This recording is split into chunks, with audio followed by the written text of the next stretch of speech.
listening to Kingston Community Radio on WGHQ Kingston. On your radio at 920 AM and 92.5 FM, and also online at mykcr.org. Central Hudson reminds you, when you're doing yard work, safety matters. If you use a ladder, be aware of overhead electric lines, including the service wire that runs to your house. Even wooden ladders can conduct electricity with dangerous results.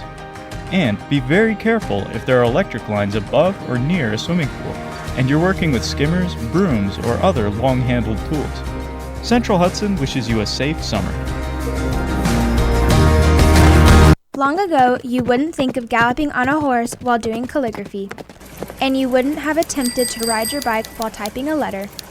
Yet you think you can safely operate a multi-ton vehicle while texting? Behind the wheel is no place to multitask.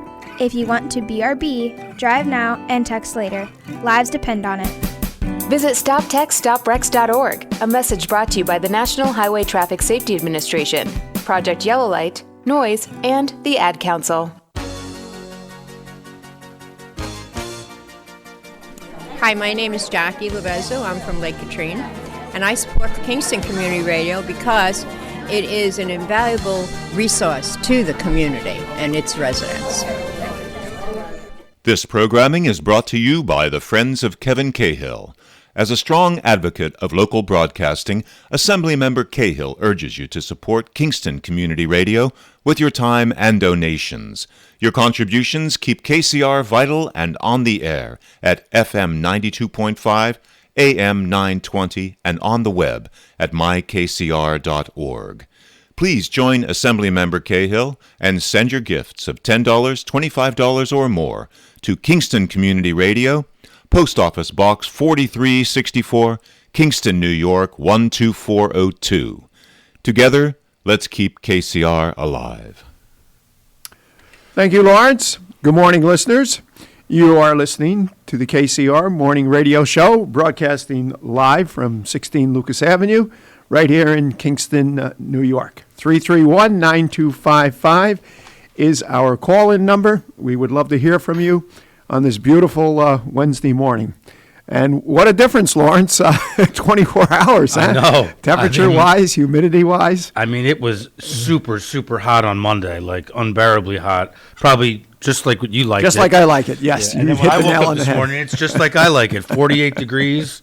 I have the window open. I see that, yeah. If you get too cold, I will shut it. No, I have a pullover on, as you can see, because it was a little bit chilly. Even Cam and Nina were like, it's a little cold in here yesterday. But, yeah, yeah, it's definitely a big change in temperature. I was just looking at the weather before you got here, and it doesn't look too bad. You saw that heat wave they had last week in Arizona where it was like 118 in Tucson or whatever. And they've got some big problems. I mean, that was, yeah. They got big problems out west. Yeah, I'm glad we don't already, there was 47 different wildfires going. Wow, and that usually doesn't happen until later in the summer. Yeah, right. yeah. But wow, that's nuts. You know, unfortunately, I hate to say this, but boy, unless the weather pattern changes, which nobody sees that happening, they're in serious trouble out there, because it's only going to get worse with the water situation. Number one, as these wildfires continue to ravage. Right, and that's usually happening in August. I mean, it's not even July. Right, July and August. Yeah, normally. and it's just like, it's. I have a friend that lives in Northern California, and he's like, it's just, he's been there for 10 years. He's like, you just come to, you get used to it. When it gets down to later part of the summer, it smells like campfire all summer long, because it's just in the air. And he doesn't live. He lives a couple hundred miles away from forest fires, but you can smell it in the air because of the wind. Oh, sure. So, fortunately, we don't have that. What the answer is long term, who knows? Probably nothing, something I'm not going to see in my lifetime, but, is the answer a large channel built similar to what comes down out of the Ashokan that feeds New York City? It's a long distance to take from, say, even the Midwest. But if that's going to be the cure to it, then that's a good idea. Yeah. That's so you just don't know what that long term is. But hopefully some engineers, architects are looking ahead, and Right. because I hate to see this, or I hate to say this, excuse me, and I hope I'm wrong. I just don't see it getting any better Right. out there. No, I don't. So yesterday was primary day, and I was just scrolling through some. I was waiting for the New York City results to come out. It wasn't in the Post this morning. I wanted to see if Eric Adams had won the primary for that. He's a former cop, former lieutenant. You know, I had ABC News, Eyewitness News out of New York on this morning, and they had mentioned one that had was very disappointed with his results and had dropped out. Yes, and I can't remember who they had referenced. So a couple of the county legislative races. The one in Sorgety's. Okay, so Eric Adams is far ahead. Is he? Yeah, 253,234 votes. And the next closest person is that one that looks like a homeless lady, Maya Wiley. 100,777, 722. So he has a 12% lead over her. Oh, yeah, that's a commanding. Yeah, now this is only about 84% of the precincts are reporting as of 15 minutes ago. This is Spectrum News. So Eric Adams is far ahead in first place, then Maya Wiley, then Catherine Garcia, then Andrew Yang, and then I don't even recognize some of these other names. Yeah, it was Andrew Yang who had. Yeah, he only got 11% of the vote. He was. He had stated how disappointed he was, and he's conceded. There were 19 obviously. Democrats and 2 Republicans that were in the primary yesterday in New York City. Wow. Some of these people I never heard of. Isaac Wright, Jocelyn Terror, Paperboy Prince. What is he, a rapper or something? Sounds like Aaron like a rapper. Faldenauer, Sean Donovan. I wonder if he's related to Ray.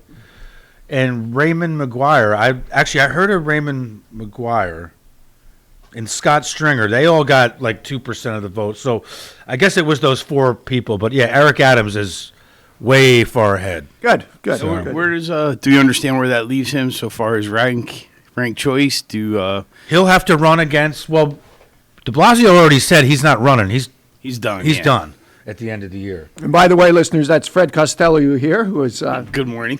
Come in. Good morning, Supervisor. Good on a very beautiful morning. Yeah, it is. Yeah, 47 degrees. feels like fall, but it's gorgeous out. I had the I'll take windows it. open last night. Sometimes I'll fall asleep on the couch with the air conditioner blowing on my neck. Oh my God! And it'll take like 3 hours in the morning or whenever I Get wake it up loose again, just sure. to get that Yeah. kink out. So it was nice having the windows open last night. But looking at the weather, it's not going to be too bad. Today it's only getting up to 75, so that's nice.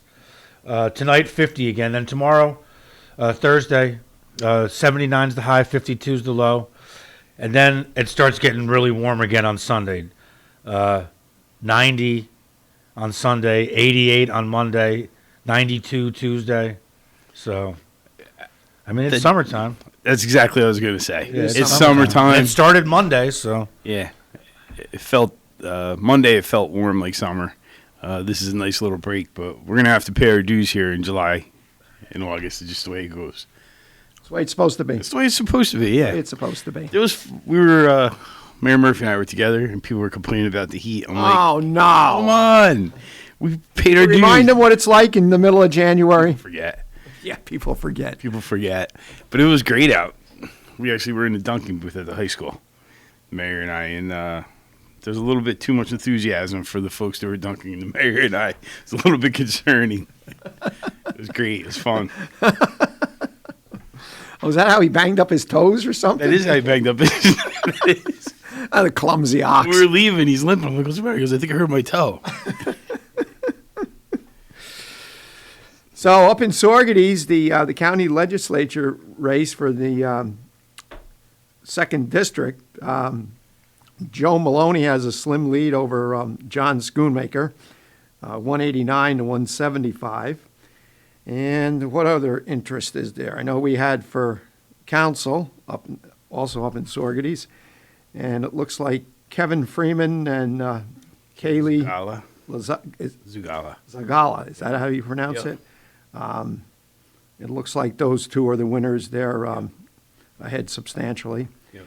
I think if there was a surprise of the night, not necessarily that they won, but the surprise was by the margins they won by. That was that's quite an endorsement. Good for them. Yes. There was six candidates competing in that race. They were running on somewhat different platforms, and there was factions within the Democratic committee that were in support or not in support of the different groups. And I was curious to see if there was going to be a mandate, and there was. Mm-hmm. These two individuals really stood apart from the rest of the pack. So congratulations to them, and we'll be on the ballot together actually now. And both the winners and the non-winners, congratulations just for getting involved and Yep. going through the Glad you said that because it's the process. Yeah. It's always good to see. I mean, having that many run for just two open positions. no one remembers a larger amount of interest as far as the people willing to run than what just happened. So that enthusiasm is good. And there was 3 candidates in the legislative race as well. Yes. So there was a tremendous amount of interest there again. And, John's on the board with us now. The margin's still a little bit too close to call, but so we'll see how that turns out. But I'm not surprised that race was tight at all. Yeah, and I actually misspoke because it's only a 9-vote difference because I didn't notice that on the Working Families line, John Schoonmaker received 5 votes. So currently, and obviously unofficial, Joe Maloney's lead over him is 9 votes.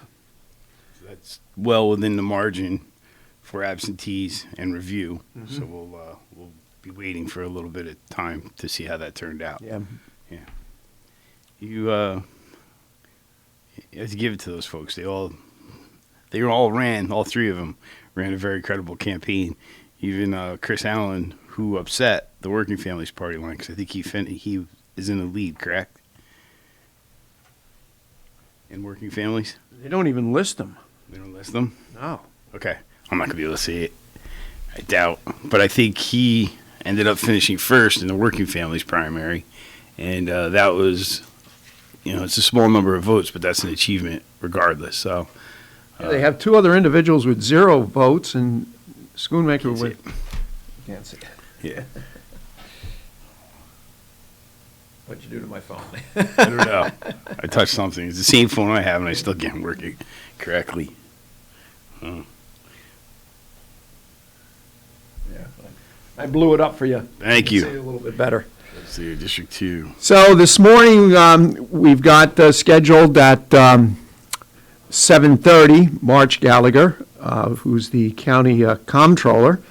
And right on the front page of the Freeman here this morning, the trash agency is trying to squash or kibosh, whatever word you'd like to use, the subpoena that's been issued. So hopefully March is able to join us at 7:30, and then at 8 o'clock we've got Kevin Cahill from 8 to 9 a.m. Well, good show. I think John won that race in Working Families District 2. According to this, it looks like there was he or she 5, and there's write-ins for 2. Right. So I don't know, my conclusion was wrong. It looks like John won that, so good for him. Yeah, I don't even see where Chris was listed. Well, he would be the write-in. Oh, I gotcha. I That was, gotcha. I gotcha. That would be he or perhaps someone else, but I know he mounted a challenge as a writing candidate, which is hard. Oh, absolutely. Really It's hard. very, very, very difficult to do. So we got also front page of the Freeman here. We see apparently over an asbestos abatement 2 previous owners ago. The work was halted at the Dragon Inn, and just another hurdle in a long line of hurdles to try to get that eyesore cleaned up. That's an unfortunate hurdle that the new owners have to face.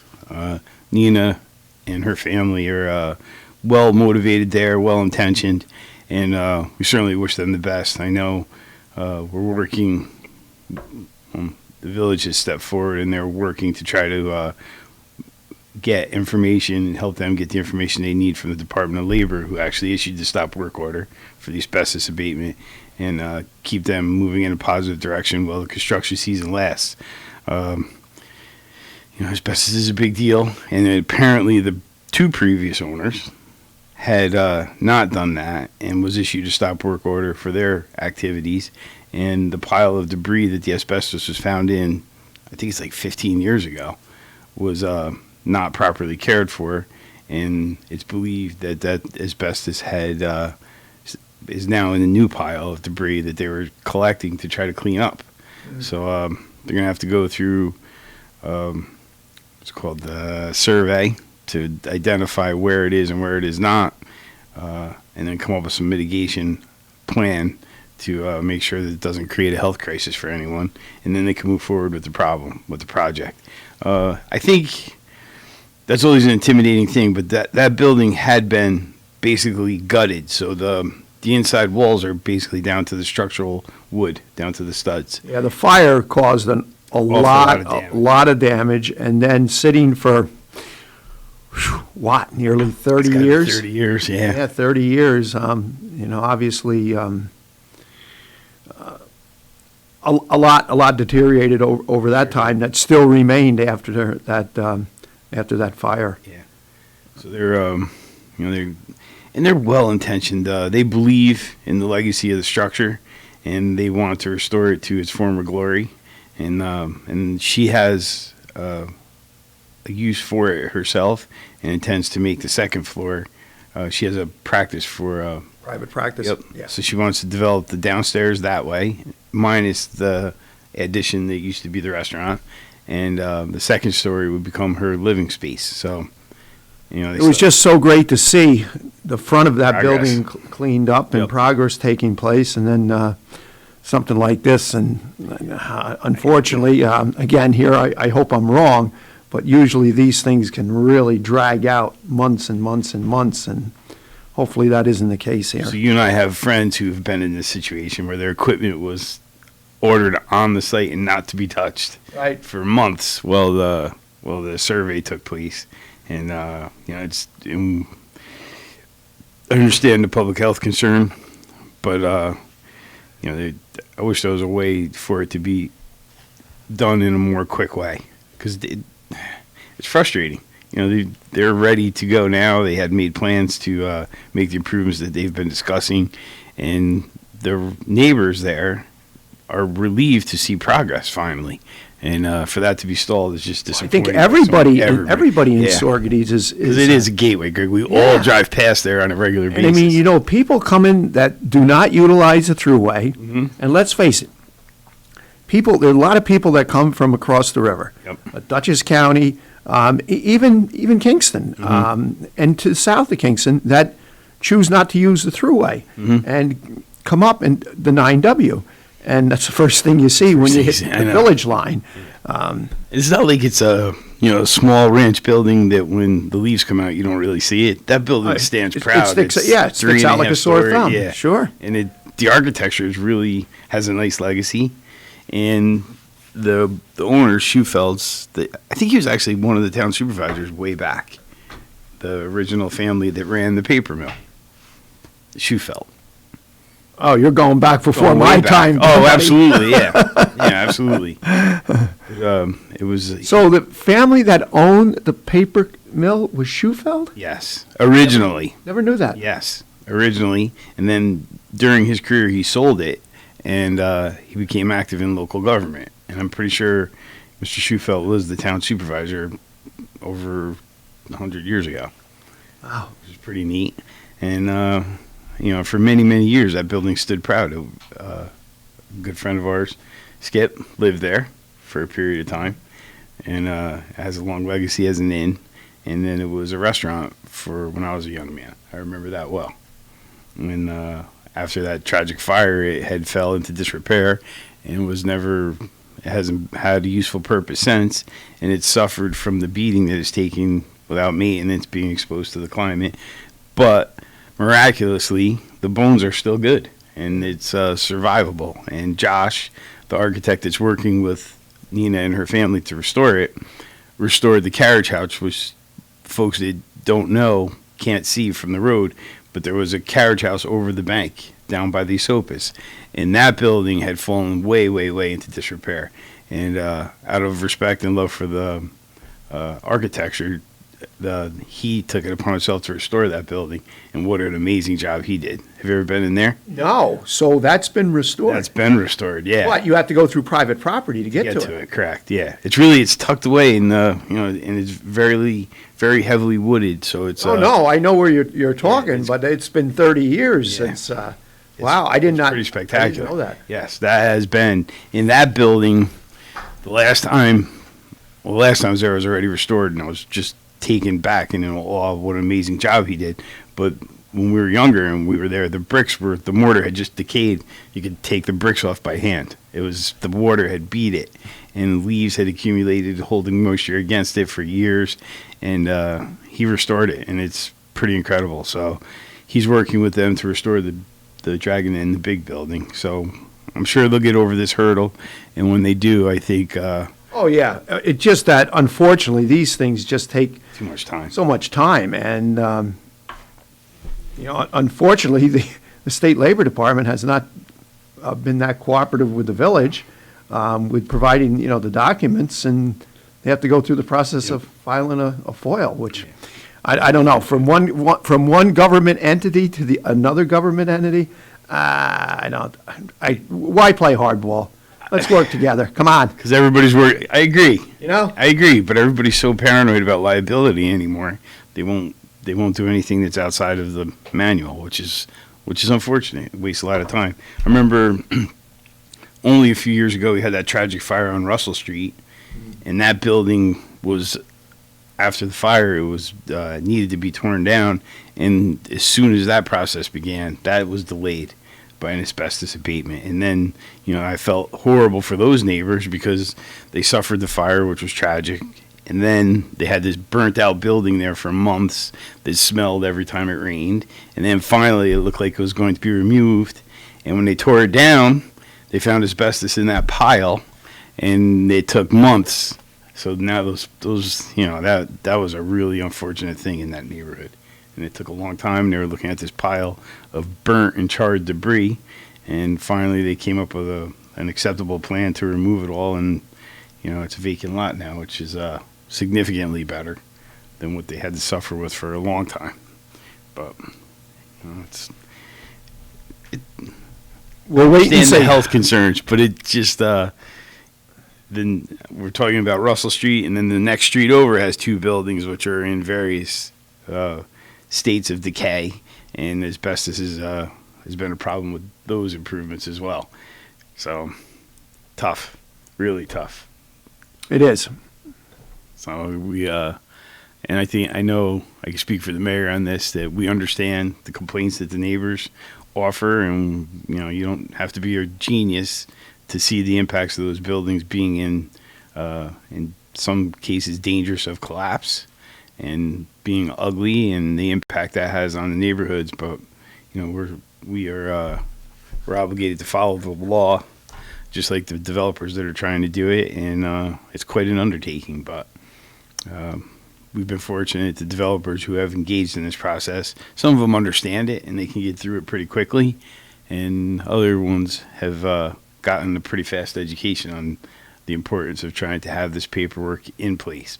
But so hopefully Dragon in this year we'll have some positive progress, and I think it will. I have that family's been part of Sargis for a really long time. They live near there, and they have suffered the visual impact of that property for a long time, and I have no doubt, and they're capable people, so I have no doubt that in the very near future we'll see some really nice progress on that property. Just going to take some time, that's all, unfortunately. And so you and I were Saturday had the opportunity to attend the unveiling of the monument two fallen firefighters. I know we talked about it prior to the event on Saturday morning, but that was really an amazing event. And congratulations to everyone involved. Stan Odell was the MC for the day, and he did a tremendous job. And of course, Bob Circusano, when he took on the responsibility for the fundraising, everybody knew that they would find a way to get it done, and they certainly did, and then some. And with the proceeds that they raised in excess of the construction costs, they're going to do a much-needed scholarship. So, what a great way to shed a positive light on some real tragedy that we suffered in Saugerties. And Jack and Kerry Winters are both folks that I knew pretty well, and I hope it was helpful to those families, preserve their memories and sharing their loss as a community a little bit. And there are 4 names on that monument now, and everyone who was there acknowledged that hopefully we never have to add another name to it. Hopefully we do not have to add another name to it. But boy, it just came out spectacular. Sure did. Again, hats off. Stan Odell was the president of that committee, and but he had a lot of good people, and they did everything right. I mean, they started the planning process like 2.5-3 years ago. Yeah. So many times you see these things where they're rushed. Yeah, this certainly wasn't. Months. And just to have the foresight of how they laid that out, everything ties in with what was existing, the existing monuments that are there. Yeah, sometimes some things get erected and they look out of place. Mm-hmm. This looks like it belongs there. It does. We have to mention your staff, Tina, Keith, Dan.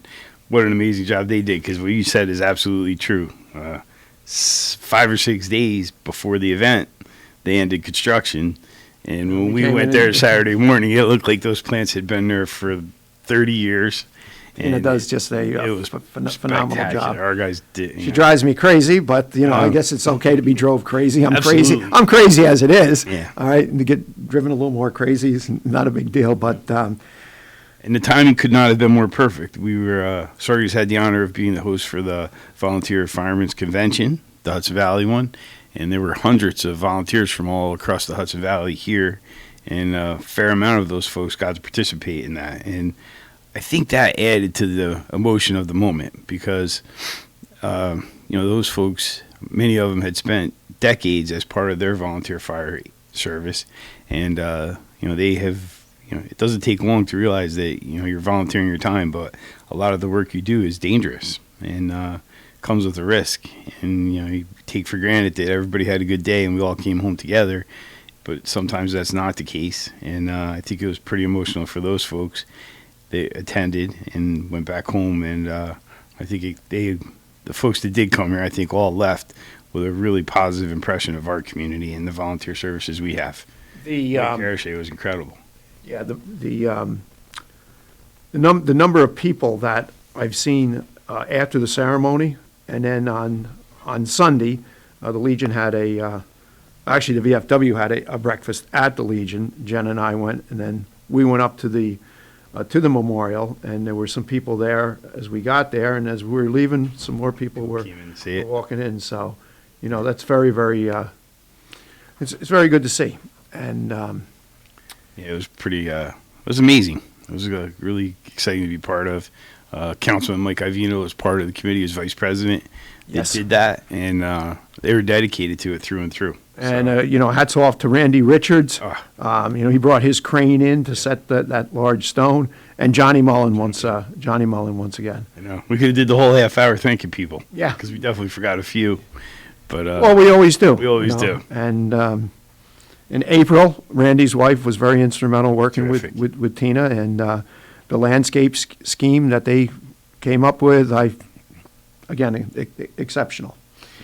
Yeah. It's fun to watch those things kind of gel, because there's certainly the one person that kind of embraces the vision and gets it going, but anyone that's successful, they have all these other people and pieces that made their part of it go seamlessly, and when it comes together the way it did, it looks like it was easy, but that was far from easy. And with the fact that the parade and the Mardi Gras got kiboshed, we have been, from what I understand, that's definite, right? We've been awarded it for 2024? Correct. That's my understanding as well. Okay. So we're going to get, I think that's locked in. The Sargers will have the opportunity to host the Hudson Valley Convention in 2024. And, that was a 2-year planning process as well. And I feel some sympathy for Mike and his host committee because it wasn't until early spring and the COVID restrictions were still in place that they had to start making decisions about what can we do and what can't we do. If those lifting of restrictions was another week or 10 days sooner earlier, they could have done their event. They could have done the parade. They could have done the Mardi Gras. Yeah. But hey, we'll look forward to and understanding the moment that they had to make that decision, and they made absolutely the right decision. Oh, absolutely. But, talking to some of the host committee, and there was an element of disappointment, and thank God they're able to do it in 2024 to kind of make up, because they were really excited, and they raised a lot of money to make sure that convention wasn't just the work committee being here and doing its work here in Saugerties and having their meeting. It was about celebrating Saugerties and celebrating our restaurants and the opportunities we have for recreation and all the rest. So when it comes back in 2024, a lot of the planning's already been done. We're going to really have a good time. And that area will be even more spectacular, having 3 years to grow. Sure. All right, we are at the bottom of the hour. When we come back, we got March Gallagher, who will be here in the studio with us. And then at 8 o'clock, Assemblyman Kevin Cahill. Take it away, Lawrence. You're listening to Kingston Community Radio on WGHQ Kingston. On your radio at 920 AM and 92.5 FM. And also online at mykcr.org. Swimming pools are great for family fun. And Central Hudson wants you to play it safe. Never operate an electric appliance next to or in the pool. Be sure pool motors and filters are grounded. Have them installed by a professional and serviced by a licensed professional electrician. Be very careful if there are electric lines above or near a pool, especially if using long-handled cleaning tools. And if a storm is nearby, get out of the water. Your safety matters. Hi, I'm Steve Thomas for Habitat for Humanity Restore. Habitat Restores are nonprofit home improvement stores and donation centers that sell new and gently used furniture, building materials, and appliances to the public at a fraction of the retail cost. The Ulster County Restore at 406 Route 28 in Kingston needs your donations. Call our hotline at 845-853-7499 to schedule your free pickup. And thanks. Everyone is talking about healthcare these days. America spends twice that of other developed countries on our healthcare system, yet our health ranks near the bottom. How can we stop spending so much and getting so little? By shifting to a system that gives more patients access to strong primary care. Primary care can help make America healthy again. To learn more about the benefits of primary care, visit www.healthisprimary.org. This message is brought to you by America's Family Physicians. Screening exams for breast, lung, or colorectal cancers are necessary to detect and treat disease at its earliest, most curable stage. But you may have some concerns and questions. Answer your questions and ease your fears by visiting radiologyinfo.org. In addition to information on screening and wellness, you'll find more than 200 descriptions of radiologic exams, procedures, and treatments to help you prepare. Get informed and be prepared. Visit radiologyinfo.org. Produced by the Radiological Society of North America and the American College of Radiology. Hi, this is Jared Mans from the Spring Lake Fire Department, and I support Kingston Community Radio, and so should you.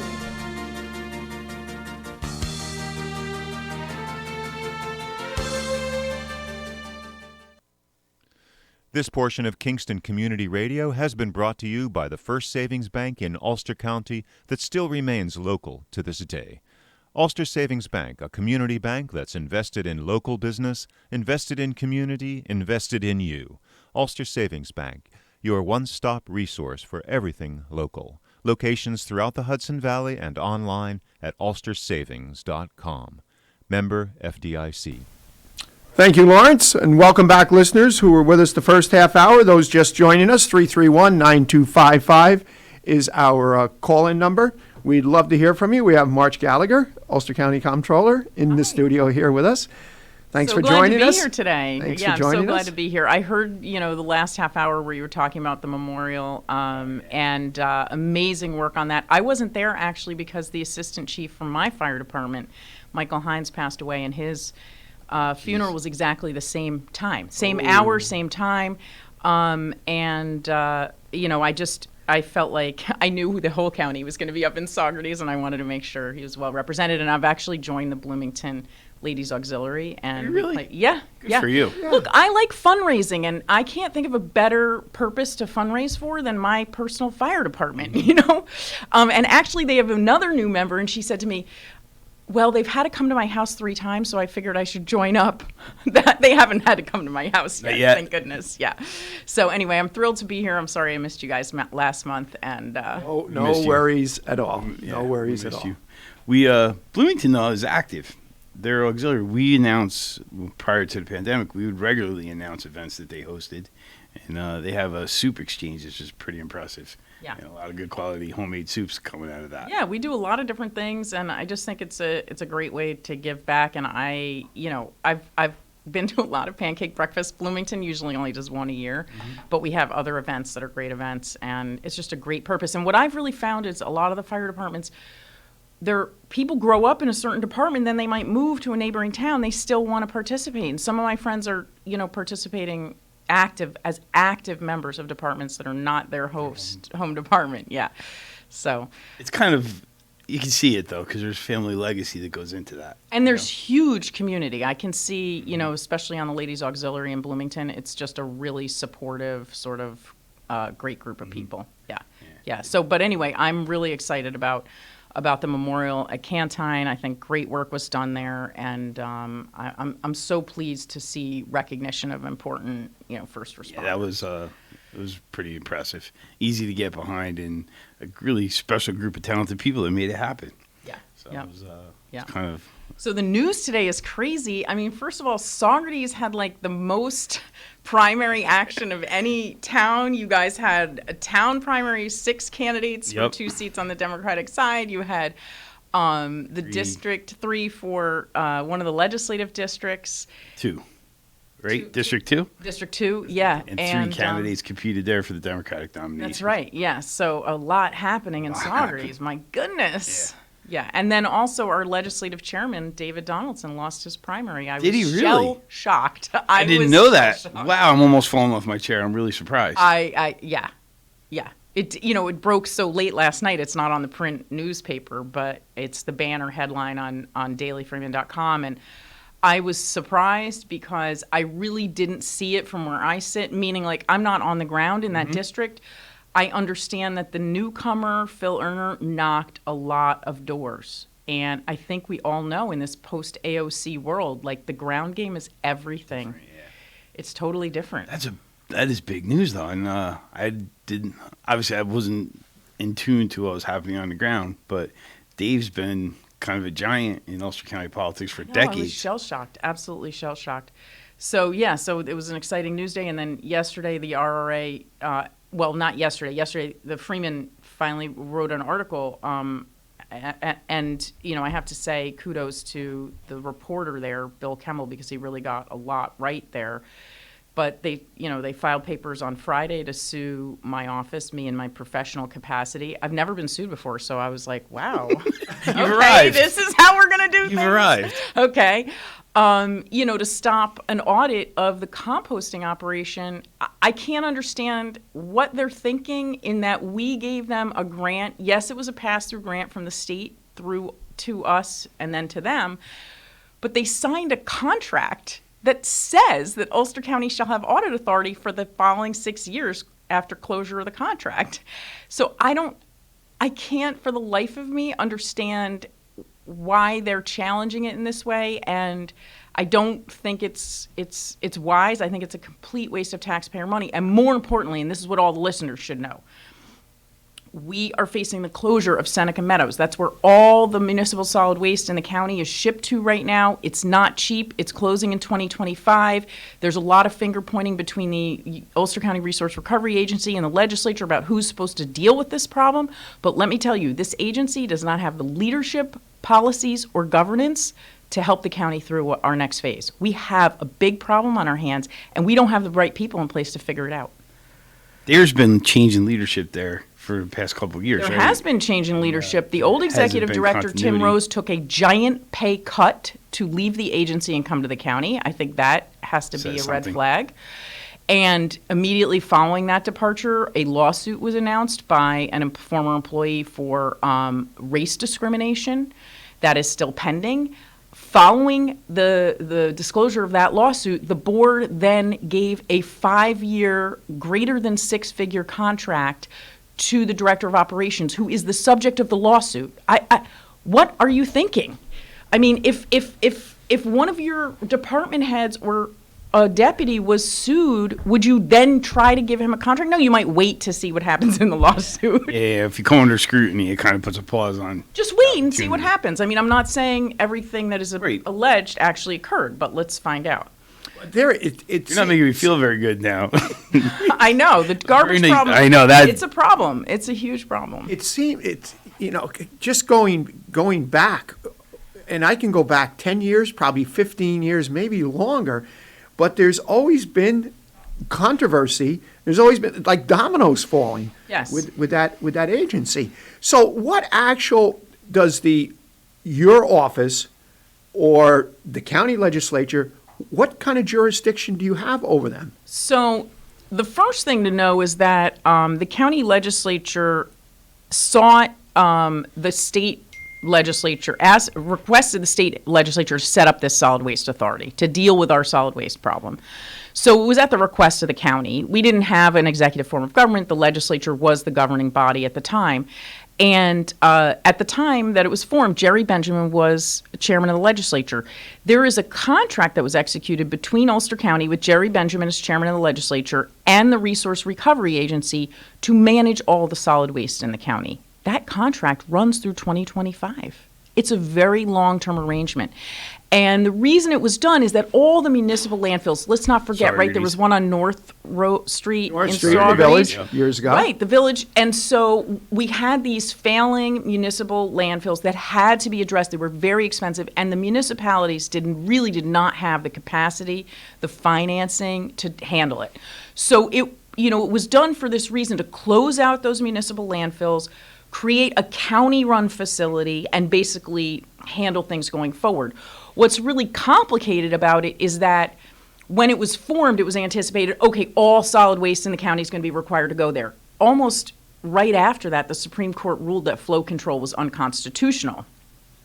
When that happened, it kind of sucked the life out of this plan, which was they can make money and pay off this debt by taking all solid waste in the county and basically having a monopoly. That was revised, and now flow control is allowed and was implemented in Ulster County in 2012, new legislation. So all garbage has to go there. You really don't have a choice. Correct. But that hasn't necessarily solved the operating cost problems that the RA's experienced entirely. No, but it did solve us paying a net service fee. I mean, we've paid $37 million in net service fees over the life of the agency. The last payment was $2.4 million in 2011 or 12, I think it was. And we have not had to pay those since. The way they're supposed to work it, right, is the costs of the agency are supposed to be covered by how much it costs you to tip garbage. So, but that doesn't mean that we're planning for the future the way that we should be. We really have some big questions on our hands. And if they were to make a profit, why not give every resident of Ulster County, their own private composting ability at home, or, recycling education, or so the idea that the agency is not supposed to make any money is just not patently not true. And in fact, the state comptroller issued an audit in 2011 chastising the agency for not maximizing profits. And guess what? When you don't price your product to market, you're not maximizing profits. Yeah. Garbage is a huge challenge, though. Here's the thing. It may seem like it's a long ways away, but the way the years go by, and I can attest to this one, is 2025 is right around the corner. So, I mean, obviously, you would think leadership, administration would be making arrangements, putting things in place to deal with it. Because what happens then? Well, there's a lot of this going on. I mean, leadership of the Of RRA course. says that the Environmental and Energy Committee of the legislature should be dealing with. Of course, they don't have staff. They don't have technical capacity in that way. And what kills me is they actually have a contract, Ulster County and the legislature, with this agency from 1992 to do all of our solid waste management and planning. So they did not, they're not, as far as I'm concerned, taking their full responsibility. And they actually have, there's a requirement that they submit their budget to the county every year, and that the county legislature has the ability to make recommendations to change that budget, and it would require 2/3 of their board to override. Nobody does that. They don't submit formally. The legislature doesn't make recommendations formally. But 2 legislators did speak out at their hearing saying, I don't understand why the agency doesn't have engineering, money allocated to start working on this problem. Laura Petit and Mana Jo Green both have been raising issues about this agency for actually a decade. The legislature is missing an opportunity to assert itself, though, as a body, right? They have the opportunity to ask for that, and we all know that clock is ticking. And there's also a loosely organized Gus Green, Ulster, Sullivan that's kind of organized to sort of consider this problem and what solutions. And Dutchess and Orange are in the same, we're all in the same position in that we're all shipping waste to Seneca Meadows. I don't know whether a regional solution would ever fly, meaning I don't know that there's one county that'll be like, yeah, give me 5 or 3 counties waste. No. But I do think when it comes to figuring out how to deal with the problem, there is some, research and analysis that could be done that's multi-county. Why should every county pay consultants to figure out exactly the same things? Is there some economies of scale of working together just to look at the problem? Maybe not the solution side, but like what is the problem side? Mm-hmm. And in Ulster, and I agree with you. I don't think it's going to be a different sock in every community. It's going to be the same sock. This is what works. This is what doesn't work. Right. And these are your choices. Exactly. So what kills me is that, Ulster County wants to be, the greenest county anywhere. And this is really an opportunity to do that. And we have not taken the bull by the horns yet. I hope that we will, and I hope that the legislature will take a more aggressive role going forward. But I definitely want to audit it. I have to say, I've had complaints. We raised issues with the Resource Recovery Agency Executive Director in our March interview with him. Then after that, a vendor went to the legislature and complained openly on the record about sales of the product all going to a single individual. But I have complaints that go back to 2020 that don't involve that person. I have multiple contractor complaints where people are trying to buy compost and can't get it. Can't get to it. Yeah. Who would have thought? It's like they call it black gold. Yeah. So, yeah. We'll see. I'm confident you'll get access to the data you need to make a fair analysis of what's happening. I hope so. The solid waste thing, though, so in the Supervisors Association, this comes up quite often, and certainly the RRA is going to have to play a role, and to the degree that they're not doing that in a timely way at this point, that's concerning. But this isn't a problem that's going to get solved locally. There needs to be state and federal regulations, and kind of, we all carry a plastic bag that has that little recycling emblem on it, and that's just a fantasy because that's not a recyclable product. The municipal recycling programs can't handle that. Black plastic is almost entirely non-recyclable. Right. The markets have dropped away for a lot of these products, and I think you're right. Like maybe they should be banned. They should be forbidden. They should be phased out, or investments in market development need to be made. Absolutely. I think that the petroleum industry has sold us a bill of goods that every plastic is recyclable, and it's just not true. I kind of laugh because you see they're marketing it at sporting events that these are recyclable products. I'm like, that is simply not true. Yeah. There's, the changes that have happened, especially with the colors, many of the equipment that recycles, it can't see black. So it just thinks nothing's there, and it's trash, and it just goes straight through. So although I have to say, a friend of mine just shipped me something, and it came with plastic bags, and I was like, I'm hoarding these. Well, so there was so much progress made over the past 2 or 3 years leading up to the pandemic, and the pandemic has erased a lot of it. Yeah. we run a restaurant. All our listeners know that, and even we could not get paper products to put it out there, and people kind of fell out of the habit of bringing their own bag. So many of us have defaulted back to plastic, not because we want to, but we have to serve our customers. We have the same problem in the bookstore. I mean, paper does not protect books from getting wet. Actually, speaking of the bookstore, and Fred, I really appreciated your comment on the Saugerties Village Facebook page yesterday, but that relining of the pipes and the toxic chemicals and the reader meter that you guys have out there, or whoever's doing the contracting work, we have tenants who, residential tenants who were absolutely gassed out of their apartments. Is that safe? Like, should there be evacuation of the apartments above it when it's? I'm just wondering. I can't answer that. I know the process, and from a construction aspect, the disruption that caused yesterday was far less than envisioning. Digging the entire street from Cahill School all the way to the intersection. Right. And trying to replace that pipe and the impact on the crosswalk and the blacktop. And that was certainly a noticeable experience for everybody who passed through there, certainly if you live there. And but I can't. That's a question that I have. It's DOT that's doing it, or it's the village? DOT. That was the DOT So let me just, for listeners, there was relining of the...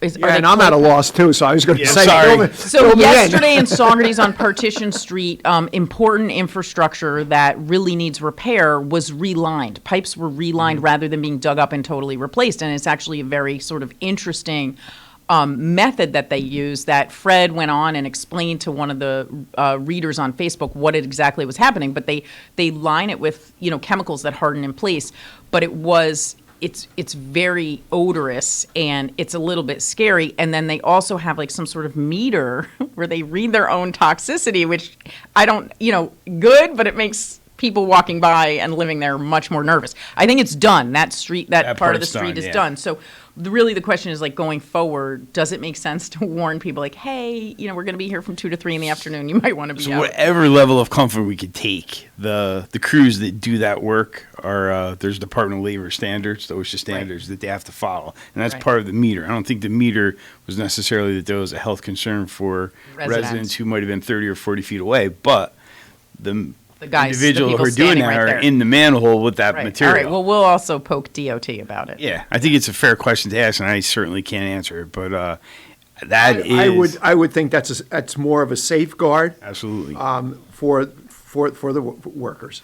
It really made it impossible to be in the building. Now, what building? When I was headed to Town Hall. Bookstore and the apartments above. Yeah. When I was headed to Town Hall, it was a little bit misty yesterday in the morning, and as we're coming up Partition Street, there was steam everywhere. And if you didn't know better, you'd be like, "Oh my God, there's a fire!" Right, and it was coming out of the it was coming up out of the ground. And as you were coming up Partition, before you could see that it was actually coming out of the ground, it looked like it was billowing out the buildings. So it was an event, Greg. Wow, I missed all of that. But it's an impressive thing. They put this impregnated fabric membrane inside the pipe, and then they blow it up with hot air that cures the compounds that will harden inside the pipe with superheated steam. Now, what does this pipe carry? That was I think that was a storm drain that they were fixing. Yeah, because that had been a problematic storm drain for a long time, and the only way to repair it would be to go down there and replace it, or this technique. And this technique's becoming. We've used it to make a sewer repair. The pipe was 17 feet deep. So digging that far into the ground poses its own challenges. And so they sent a robot that was able to evaluate what the leak was all about, and they determined that they could repair it this way, and then they did it. And is it clay pipe that is being repaired, or do you know? For the sewer project, I think it was plastic, but the rubber seal had failed. Okay. So and it was buried in sand. So that little bit of seepage started to create an erosion problem that made it all the way up 17 feet to the surface. Yeah. If you don't repair that, it'll create a sinkhole. I can remember having this conversation because the same thing took place, I believe, on Washington Avenue a number of years ago right here in Kingston. Mm-hmm. And at the time, we had, who's the previous mayor? Used to be on a regular basis. Shane. Yeah. And I remember having this conversation. I remember a couple of callers about the odor. I don't know if you recall that, but now that you're mentioning all and this. the infrastructure I think on they did Washington Ave was connected to something that New York City did when they were building the reservoir, which takes me to one other thing that I want to say. We closed the comments last week on the Ashokan discharges. My feeling is like the whole definition of watershed needs to change. It has to have downstream communities. There needs to be economic development assistance. There needs to be technical assistance. They have to look at the water impacts, drinking water, ecology.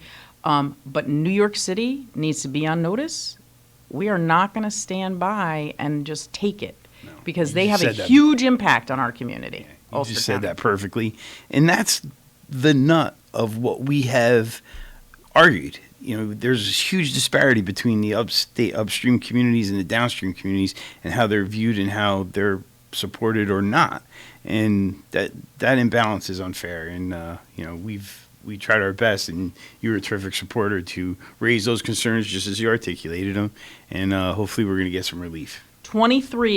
20 of 23 municipalities in Ulster County have New York City infrastructure or watershed or directly downstream. And I don't even think we think about that. I mean, Cahill doesn't say like, oh, we're a watershed community. Yeah, but you have aqueduct coming right through. And if there's a problem, get out of the way. We're ripping it up. So, we have to. I think that's an interesting thing that even I didn't understand the full scale of it. And it's interesting, too, because the communities, depending on your relationship with the city, might have sympathy or sympathetic or not to the city's perspective. If they're your primary water supply and they're helping a neighborhood, you're like, yeah, you guys have a problem, but they're pretty good to us over here. And I'm like, well, not really, because we're all neighbors and we're being treated the same way in many ways, and you suffer ill impacts as well. But, we found a lot of great partners to work with. Yeah. Mayor Noble was terrific. You were terrific. The county executive's office and the legislature were terrific. And I think we made a fair, reasonable case. The process, just so people know, is that we're hoping the DEIS will be rejected as incomplete. Then they're going to revise it, and then it will be complete. So then we go on to the next step. So it's going to be a long haul. Something else that I gained even a greater appreciation for is the reservoir system itself. Those folks were really smart when they came up with that hundreds of years ago. I know. And they knew that this turbidity problem would exist, and they designed the Ashokan. Yeah, with the two basins specifically for it. Amazing. There are people who handle water systems all over the world come to study this reservoir system. Yeah. So it's a pretty impressive feat, and I think now that we're getting these bigger rain events, it creates a lot more turbidity. So I think that is, I know some people have different perspectives on that as well, but the reality is the weather patterns have changed, and when you get the same amount of rain, but you get it in a 4-day stretch versus 30-day stretch, that creates a different consequence, and the reservoir did not anticipate that type of weather event. Very true. So we're forced to face the reality of our time, and there needs to be some modifications to accommodate that. Yeah. If they could do it 100 years ago with the primitive abilities, the technology and the construction equipment that they had, we certainly could do it today. Without a doubt. A lot of labor went into that. Oh my God, a lot of labor, and it was not just fair and equitable labor. It was actually people were paid different based on their race, complexion, ethnicity. So, a lot of that, like, where we look at it and think, wow, without the right equipment, they did all this work, but they really, took advantage of people to do it. There's a lot of calluses in their hands to make that happen. Exactly, but still incredible infrastructure. I want to just say one thing about the economy. I know our time is going to come to a close in a bit, but the pandemic of 1918 was like a 4 to 6 quarter downturn economic wise. And that's the same thing here. Like, we're bouncing back, unemployment's down, even the Fed, the Federal Reserve Bank, was noting that it feels like there's inflation, right? Prices feel like they're going up. You look at the price of lumber and you're like, but they think it's supply chain issues and that's going to even out. But I do think what you're saying, Fred, about climate change and about the impacts of climate change, that's what people should be focused on, because it's very uncertain how it's going to impact the economy. We're going to see drastic impacts in terms of things like agriculture and these weather-related events. And then I think we need to be thinking about planning for the future. We have a housing supply shortage right now. Wait till big sections of Queens and Brooklyn want to move up here because of flooding and sea level rise. So that's what we should be planning for now, is really looking at the 10 to 15 to 20 year time horizon and preparing for that, both business and government. And I think something we might see even sooner, especially with the weather reports coming from the western part of the country. We get so much of our food from California, and there's no water, none. And those fire seasons last year may come back. Yes. And you have to There's relocalize 40, we talked about this, Lawrence and I talked about this at the onset of the show. Right now, at this early stage, there's 47 separate wildfires out in the West. 47 separate ones. We're at the beginning of that season. They're in trouble out there. Plain and simple. I would never live in California. They're in trouble. It's fires, heartbreaking. earthquakes. It's just not. My I know you have great weather, but it comes. I at really a cost. think and Evelyn, I won't see it in my lifetime. I think there's going to be a very similar to what goes from the reservoirs up here to New York City, across the country, from the Midwest, possibly the Northeast, out there. To pipe water over. Yeah, I mean, what's the other alternative? Unless they can draw it out of the Pacific plants and in the ocean. You know, they didn't work down in Tampa. I can tell you that. Boy, they went down like a lead balloon. Billions of dollars they put into it. Unfortunately, we are just about out of time. March Gallagher. Yes. Thanks for having me, you guys. People can look up what we're doing on our website, comptroller.ulstercountyny.gov. And good luck with your endeavor here. I'll keep you guys posted. Yes. Thank you very much for taking time out of your busy schedule. Listeners, we'll be back in a few. You're listening to Kingston Community Radio on WGHQ Kingston. On your radio at 920 AM and 92.5 FM, and also online at mykcr.org. Question: what will you find on all over-the-counter or OTC medicine packages to help you choose the right drug and use it safely? The answer: the drug facts label. This label lists the medicine's active ingredients and purpose, how much to take, and warnings you should know before using it. Remember, even OTC medicines you buy without a prescription can cause side effects you don't want. So follow the information listed on the drug facts label. For more information, visit fda.gov/drug facts label. A message from the U.S. Food and Drug Administration. Introducing the YMCA. Sure, you know the Y for a swim or a game of hoops, but we're more than that. We're a cause. When you take a jump shot at the Y, someone else is getting job training. Practice yoga as a team practices her leadership skills. We give people of all ages, incomes, and backgrounds a chance to learn, grow, and thrive. So while you might think of the Y as the place for lifting weights, we're also about lifting entire communities. That's the Y. We're so much more. Visit ymca.net/more. At St. Jude Children's Research Hospital, we're fighting against childhood cancer every day. At the heart of this battle are our donors. Most of us want to make some type of difference in the lives of others. St. Jude does miraculous work. The fact that no one has to pay, it's a place where everyone is treated as an equal. Everybody is welcome here. And it doesn't matter your religion or what part of the world you're from, all that is taken away. It just gives you some hope. It's just a nice feeling to put your energy into something that really does genuinely make a difference in a child's life. There's just no greater gift. If we have the ability to help, then we have a responsibility to help. Finding cures, saving children. St. Jude Children's Research Hospital. Find out how you can help at stjude.org. Hi, this is Tony Marmo from Norman Staffing, and we've been bringing together employers and job seekers since 1980.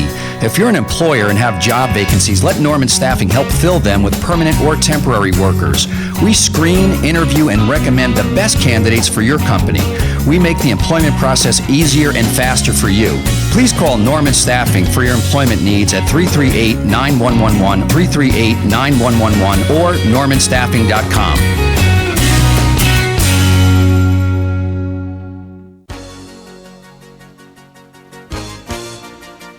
Hi, this is Jim Quigley, Supervisor of the Town of Ulster, and I support Kingston Community Radio, and so should you.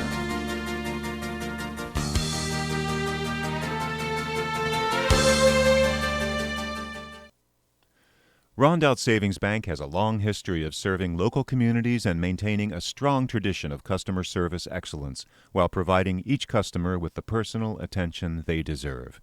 Rondout Savings' approach to community banking puts you and the growth of your business in the front of everything they do. They're a different kind of bank and would like to tell you why, so please reach out to one of their expert business bankers for an appointment and let them show you what they can do for you. Rondout Savings Bank, always working for you and the community with branches in Kingston, West Hurley, and Hyde Park. Also online at rondoutbank.com. Equal housing lender, member FDIC. Thank you, Lawrence, and welcome back, listeners who have been with us, those just joining us.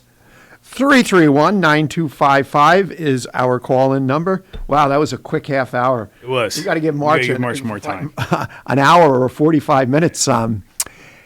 With us this hour, making himself a cup of coffee, is beautiful breakfast treats here, Kevin Cahill, our assemblyman, and also First show since session ended. But you don't seem much more relaxed. You still seem... No, I am much more relaxed, trust me. All right. And also Fred Costello, supervisor at Town of Sorgetes. Good morning, Greg. Good morning, listeners. 331-9255 is our call-in number. I was trying to do the math just now when I was on my way over of how many hours after I left here I was in session. In the next 48, but let's take 4 off. So in the 44 hours after I left here, I was in session or committee meetings for 38 of those hours. It was grueling. I mean, up there or virtually, or I both? I did it virtually. I did it virtually for a couple of different reasons. One was that they although we've opened up the floor completely, they're still asking us to limit the number of people that are going. So I didn't want to, it's not necessary. So I wasn't debating any big issues. I had one little issue that I had to debate. But since I wasn't going to be taking up a lot of floor time, I wanted to leave the space there for those who were. And they probably wanted to get 2.5 hours sleep in 48 hours. I'll be honest. There was a break on Thursday night. Things came to a little slow, and my eyes started running. I was sitting in front of a monitor for all that time. My eyes started running, so I turned out my little ring light, and I sat there, and now I couldn't see very well, right? So then I turned out the overhead light, and I just left the screen on, and I kicked back, and I just listened to the fast roll call of all the bills that I knew I was voting for. And I set an alarm just in case, because I had been up already pretty close to 24 straight hours. I set an alarm for 15 minutes, and I didn't go to sleep until about 13 minutes. That's something when you want to go to sleep. And then the alarm goes up, and I said, I give myself another 15 minutes, and the same darn thing happened again. I was awake for 10 of the 15 minutes, and so I got a total of about 12 minutes of sleep in the middle of, I'm glad I wasn't on the floor for that, because I would have been a sight to see. But the thing that made this year different, and it's interesting because one of those people is in the news. The thing that made this year different is since about the year 2002, we've had something called in-seat voting. And prior to that, we had what was called a fast roll call and a slow roll call. And we dealt with, I think on the floor, we had over 1,100 bills come on the floor this year. And by the way, a third of them in the last week of session.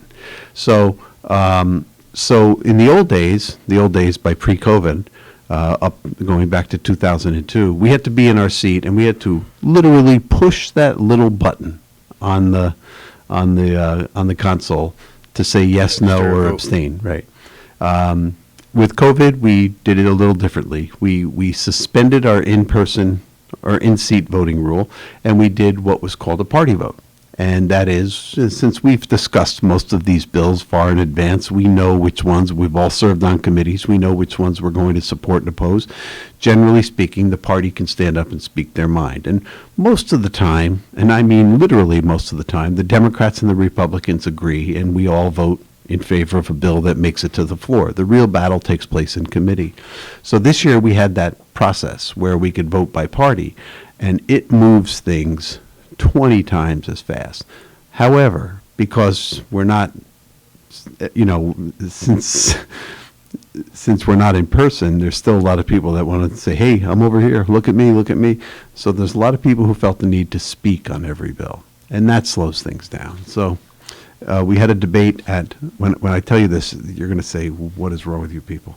At 2 o'clock in the morning on Friday morning, the session ended at 4:18. At 2 o'clock in the morning, a freshman colleague, who has been known to be a little prickly toward other members. Interesting use of language, but makes his point. Yep. Offers a bill to require the color of fuel oil tanks to be either white or an off-white beige. She's a freshman. She gets up to make her pitch. Immediately, one of the colleagues from the other side of the aisle decides they're going to ask her a few questions about fuel oil tanks, since not a lot of people in Brooklyn have external fuel oil tanks. So they said, do you know how a fuel tank is built? And she said, no, I'm really basing this bill on EPA regulations. And then, she responded that she was not familiar with the construction of fuel oil tanks, and that drove people insane. One by one, the other side of the aisle starts asking her very detailed and specific questions about how fuel oil tanks are built. And the debate went on for over an hour on the color of fuel oil tanks.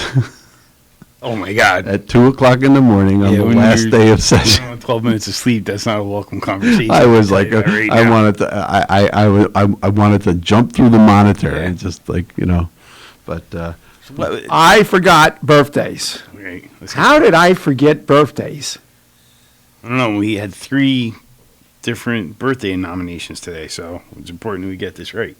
Yes. All right. So go for it. So happy birthday to Roger Stelz from Family and Friends and Trixie. And then we also have a happy birthday to Peggy Lorcantondo from your friends at the Wellness and Healthy Lifestyle Club. And we have happy birthday to Beth Gaddy from her husband and kids, Eric and Emily. Wow, we had 3 of them today. That's great. And today's winner of that famous cow pie is Peggy Lacotando. Am I saying I said it, yeah. Lacotando. Peggy, congratulations. Happy birthday when you get the opportunity. Get down to 62 O'Neill Street right here in Kingston, New York. Pick up your famous cow pie, courtesy of Boyce Dairy Milkhouse and Kingston Community Radio. And listeners, that's great. We had 3 of them here today. Keep them coming in. It's very easy to do. You can email to kcr921@gmail.com. You can postal mail to P.O. Box 4364, Kingston, New York, 12402. So once again, Peggy Lacotrano, congratulations. Happy birthday. Have an awesome day. I was purposely interrupting you because that's my grandson's favorite joke. Knock, knock, who's there? The interrupting cow. The interrupting cow. That's cute. So long story short, it's too late for that. But session was productive, but a little bit hectic at the end. This is the first time we've done all-nighters in about 5 or 6 years. We kind of got away from them, and it was a good thing we got away from them, and I hope we get away from them again. But we had a broad, far-reaching agenda dealing with lots of things, mostly in the beginning of the session and sporadically throughout the session, sprinkled with pandemic information, and then we, whatever we had to do for the pandemic, passing on federal aid, getting additional moratoria on utility costs and things of that nature. And then we also took up a whole other agenda. We took up an environmental agenda. We took up a criminal justice agenda. We took up a voting rights agenda. So a lot was accomplished. And I said that a person was in the news. The reason we had in-seat voting, the reason we had done away with the short roll call, was that one of our colleagues made a big stink in the press over the fact that, the chamber is empty and everybody's voting. Well, we were in our offices listening on our monitors at the time. This was before television monitors. We had these little boxes. And that person immediately left the assembly and ran for office in New York City, and he just was in the runoff for mayor, Scott Stringer. So. Oh, really? Yeah. He didn't finish not. strong at No, all. he didn't. No. Oh well.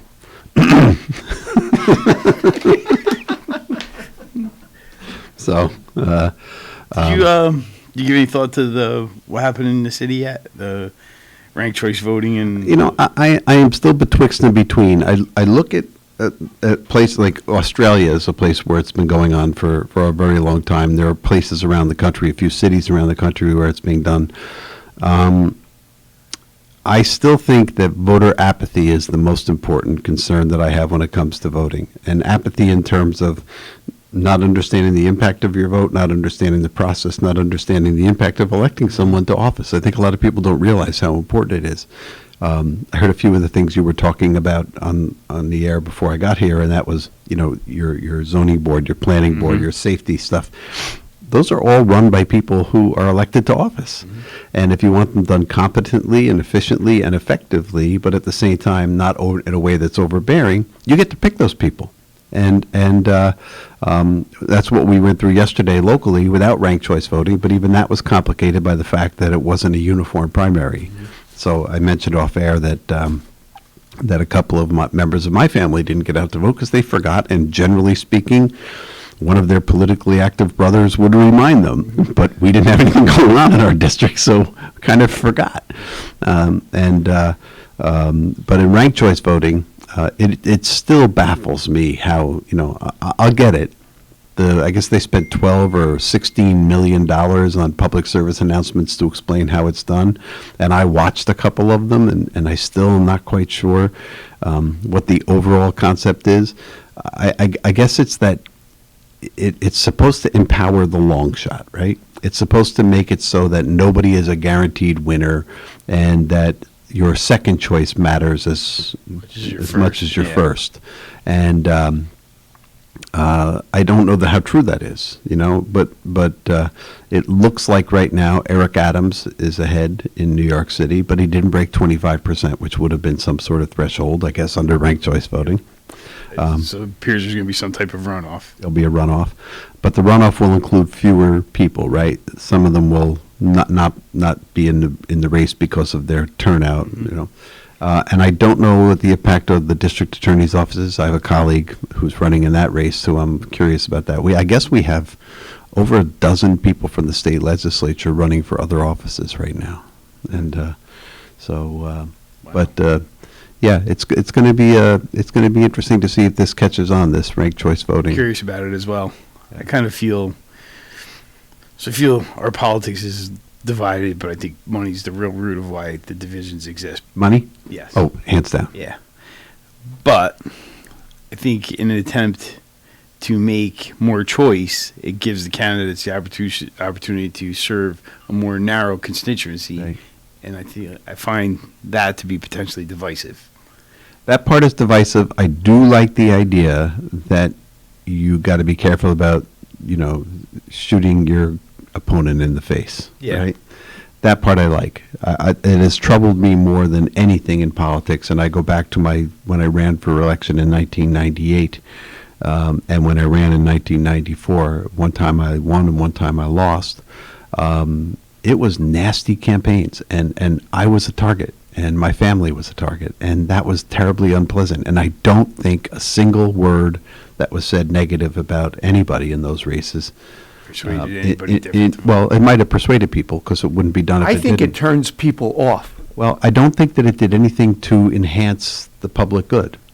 I don't think it told any people much more about me or much more about my opponent. If anything, it speaks to the character of the person who is allowing the mud to be slung. Right. Yes. But in 1998, there was a very interesting phenomenon. It was textbook, same campaign from 1994. Run out of Albany, a lot of nasty flyers, a lot of innuendo, a lot of building, particularly on the issue of criminal justice, and then talking points for the candidate.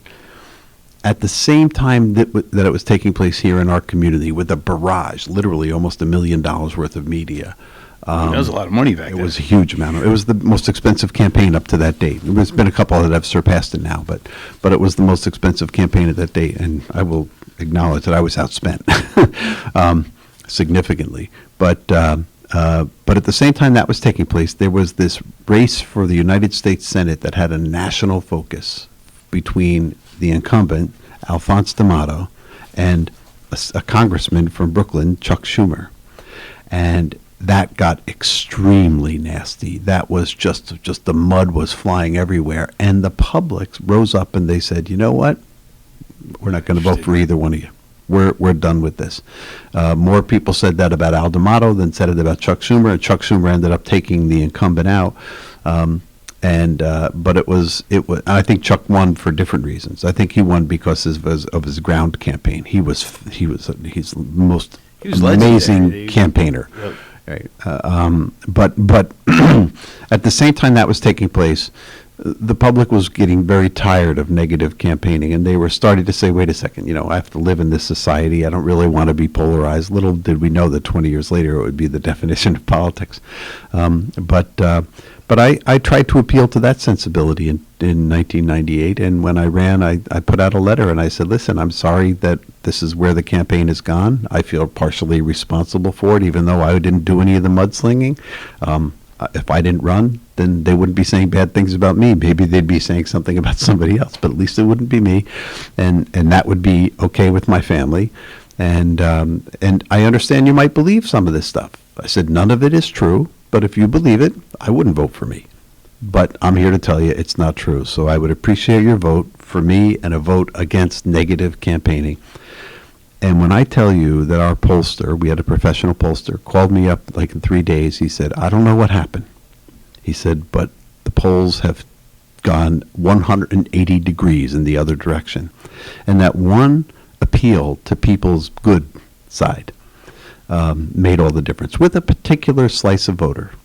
It was not the three people sitting at this table. It was not anybody who was male. It was not anybody who was a strident Democrat or a moderate Republican male. It was Republican women just decided that they had had enough of negative campaigning, and they also turned on Al D'Amato, and that was the beginning of significant changes. So. Interesting. I think Lawrence is is going off in there, and that's why I said a few minutes ago. I think it affects the individual that's throwing that mud. It hurts that individual. I mean, we've seen it in Sorgetes years ago. People don't want to listen to that kind of crap Greg, in mudslinging. And here's where we get back to Fred's original point, and I'm sorry for stealing it, but the original point was money.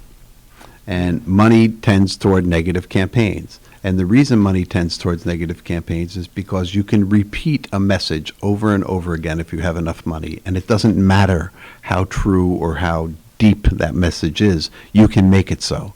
I mean, 67% of all Republicans think the election was stolen. Yeah, that says a lot. In an election that has been declared by person after person who knows what they're talking about. Right. There were court challenges, and those courts said no. That this was the most transparent, open, and secure election in the history of the United States.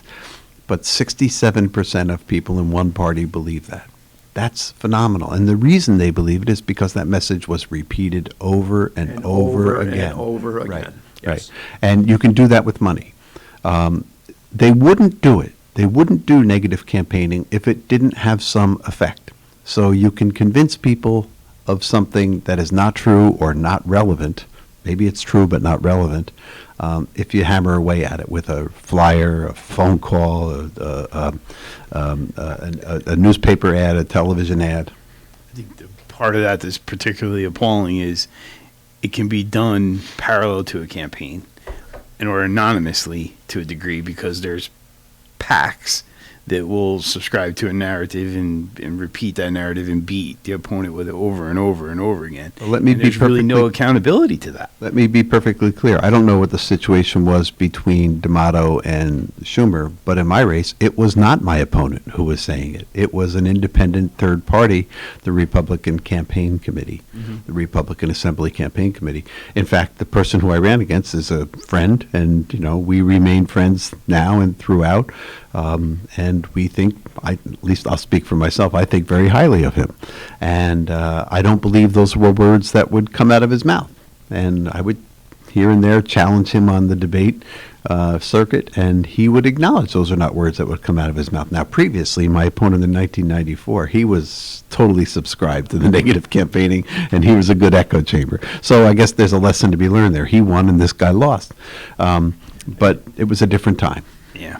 So, but I actually think, a lot of the conversations that we're having about motivating people to vote and election reform, all of it, if you just fix the money problem, a lot of the disparity that we experience today will heal itself. Yeah, I agree. And I think that, the problem with one of the big problems with the early voting piece is that it costs even more money.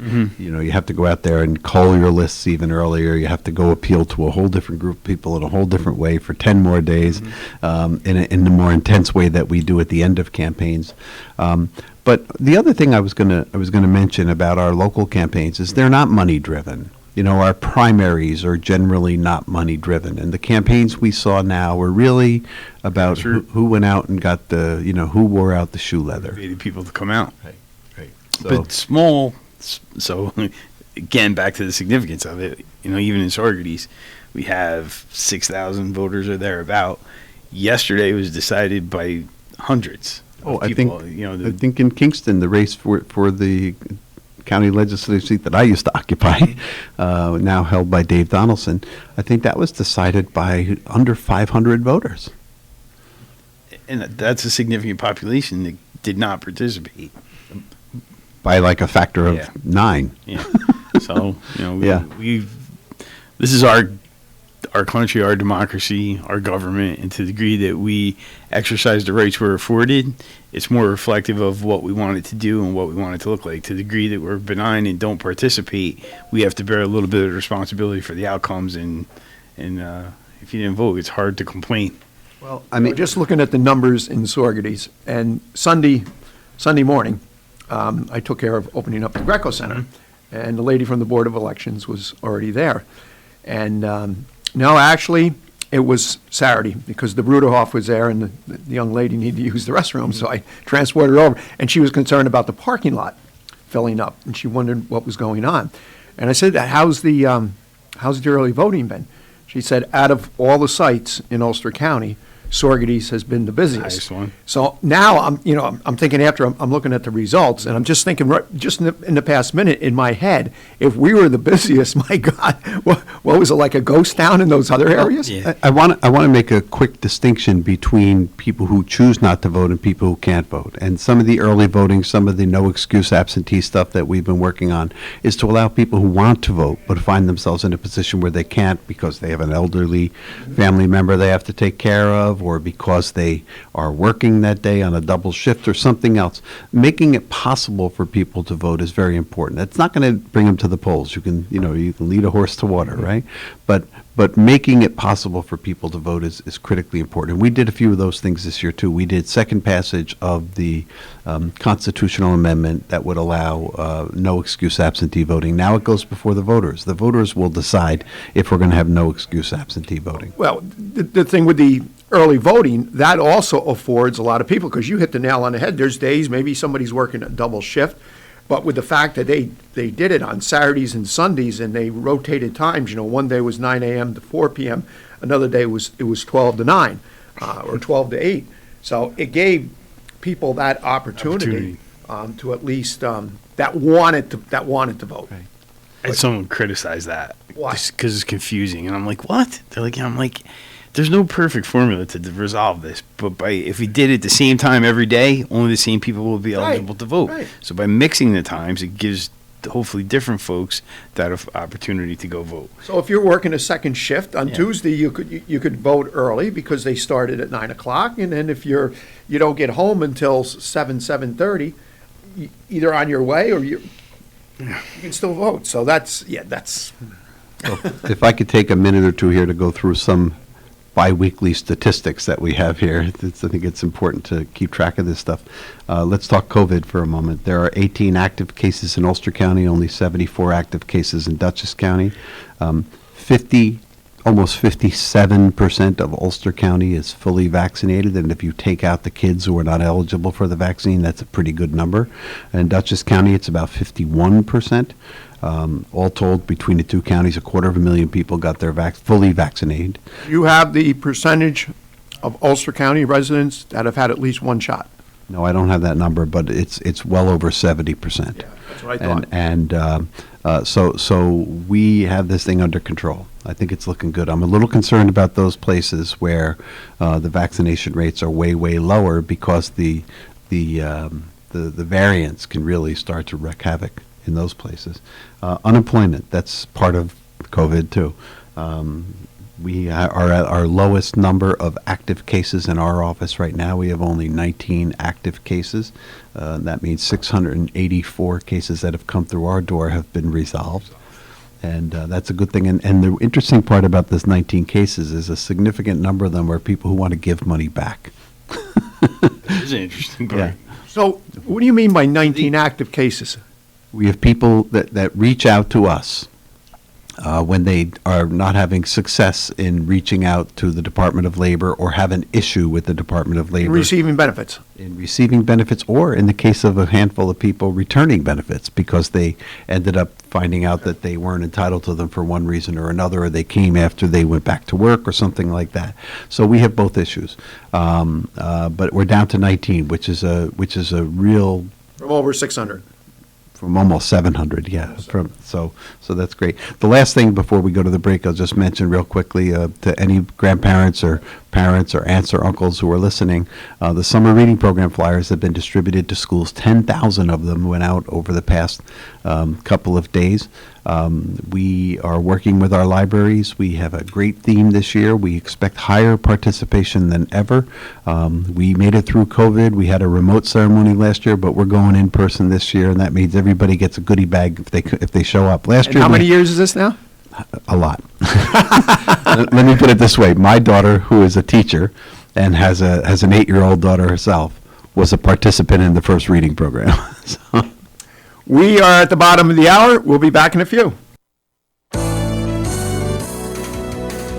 You're listening to Kingston Community Radio on WGHQ Kingston. On your radio at 920 AM and 92.5 FM, and also online at mykcr.org. Central Hudson reminds you that summer thunderstorms can strike with strong, gusty winds, knocking down trees and power lines. If you see a downed power line, call 911 immediately to report it. Power lines can carry an electric current strong enough to cause injury or death. Stay at least 30 feet away from a fallen line. Don't try to move it or anything that has come in contact with it. And never drive over a power line. Remember, your safety matters. There was this one time I went snorkeling in the Caribbean when I was a kid. It really just blew my mind. We saw the most beautiful corals. I remember thinking they were waving at us as they moved with the ocean. And then there were all these amazing fish. I'll never forget it. It completely changed the way I look at the ocean. Most of us have a memory of being in nature we'll never forget. Let's protect the world's natural places so more memories can be made for generations to come. Visit worldwildlife.org. Have you ever experienced a wish come true?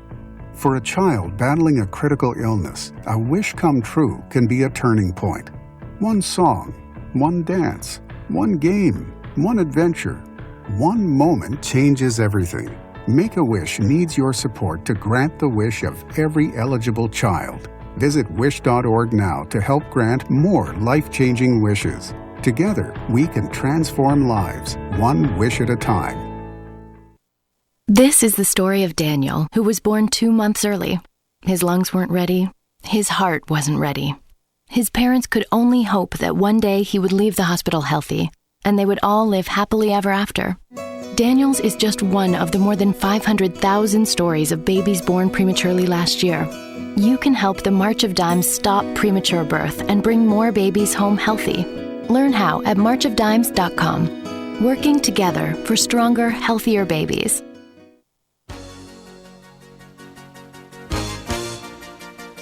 Hi, this is Winnie from the Rosendale Seniors, and I support Kingston Community Radio, and so should you.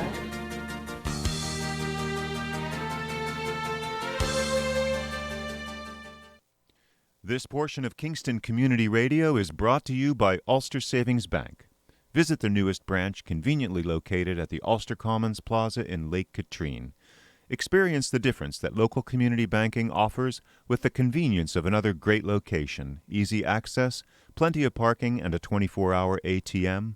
Ulster Savings Bank, invested in community, invested in you. Member FDIC. Thank you, Lawrence, and welcome back, listeners who have been with us this morning, and those just joining us for this last half hour. 331-9255 is our call-in number. We'd love to hear from you. We have State Assemblyman Kevin Cahill in the studio here, along with Fred Costello, Supervisor, Town of Saugerties. And Bill McKenna's still not here. Bill hasn't made it back yet. Yeah. He listens once in a while, though. It'd be nice of him to show He up. helped us move here, though. He carried Bill's everything. A big, strong guy. Oh, He helped us carry all the heavy stuff. But yet he hasn't been in He the... hasn't. Him and Shannon have not been to the new studio. Shannon's no now, longer... Bill was here before when it was all empty and we were moving stuff in. You were here that day, Fred. Yep. But no, him and Shannon have not been on the air since the old studio. Well, Shannon is no longer.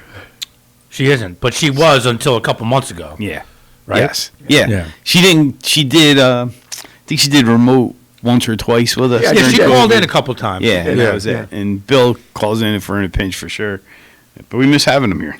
Yes, we do. I see him in the paper. I saw him in the paper last week talking to Pat Ryan. A picture of him was in the Freeman. No shortage of activity in his neighborhood. No, And definitely not. I like the interaction. I particularly like the interaction between supervisors. I love that. I love watching how supervisors talk to each other because party goes out the window, geography goes out the window, and the problems that you deal with, you deal with together. Well, it's good for us as therapy goes because in an odd way, no matter which town you represent, you kind of have the same problems. Yeah. So it's We've got a caller. Good morning, caller. You're on the air with Kingston Community Radio. Good morning, gentlemen. How everybody doing? doing well. How you doing? Very good. Yeah, they gave people the 10 days for early voting and everything else in the primaries and stuff, and I guess turnout to be really low again.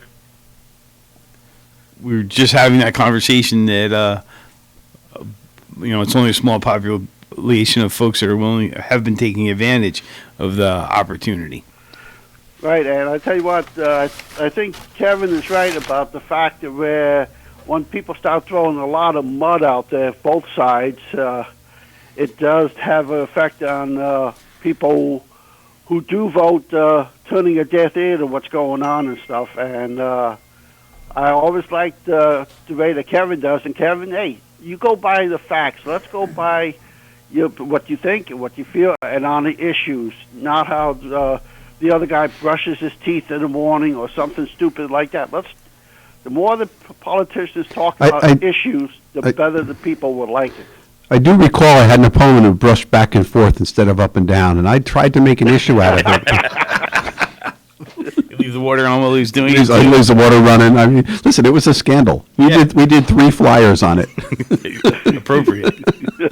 Too bad, now with Facebook, you have a video of that. Well, we have the video. We're just trying to pick the right time to leak it. I think it's okay to disagree with people. It's okay. Everybody has a right to vote for whatever reason they choose to vote. If you vote for somebody because you agree with them, that's fine. If you vote for them because you don't necessarily agree with them, but you respect their character and you trust their judgment, that's a good idea too.